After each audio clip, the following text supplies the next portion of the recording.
41 பேர் செத்து கிடக்காங்க. ஓடி வந்துட்டு ஒரே ஓட்டமா மெட்ராஸ்க்கு வந்துட்டு அது பிறகு பக்கமே போகாம அதை பற்றி ஒரு குற்ற உணர்ச்சி இல்லாம வருத்தப்படாம கையில ரூபா இருக்குன்னு சொல்லி நான் நிதி கொடுக்கிறேன் எல்லாம் என்னே பார்க்க வாங்க.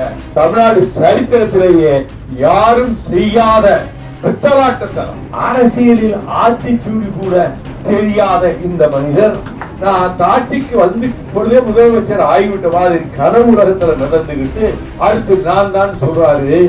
அவரது கனவுகள் அனைத்தும் காணல் நீராக போய்விடும்.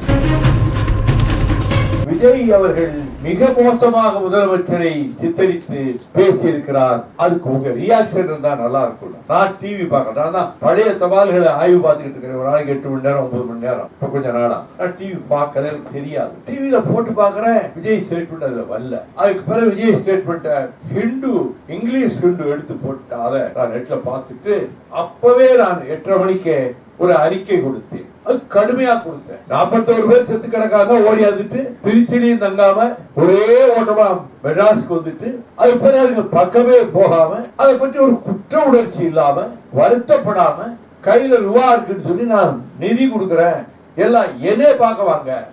எங்கேயும் துஷ்டி கேட்க போறவன் இளவு கேட்க போறவன் அந்த வீட்டுல போய் தான் கேட்பானே தவிர அந்த துஷ்டி வீட்டுக்காரன் இளவு வீட்டுக்காரன என் வீட்டுக்கு வாரா இளவு கேட்கிறேன்னு தமிழ்நாடு சரித்திரத்திலேயே யாரும் செய்யாத பித்தலாட்டத்தனம். நம்ம எந்த பிரச்சனைனாலும் ஸ்பாட்ல போய் நிற்போம்.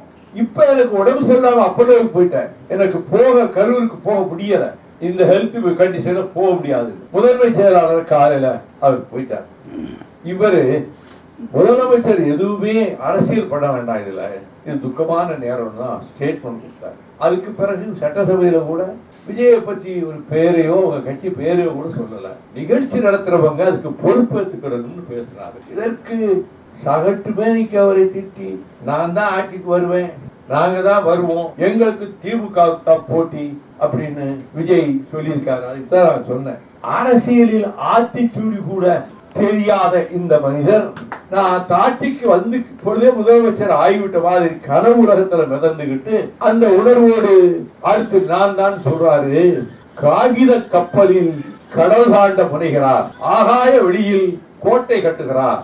அவரது கனவுகள் அனைத்தும் காணல் நீராக போய்விடும். ஒரு ஸ்டேட்மெண்ட் அப்பவே 8:45 நான் கொடுத்துட்டேன்.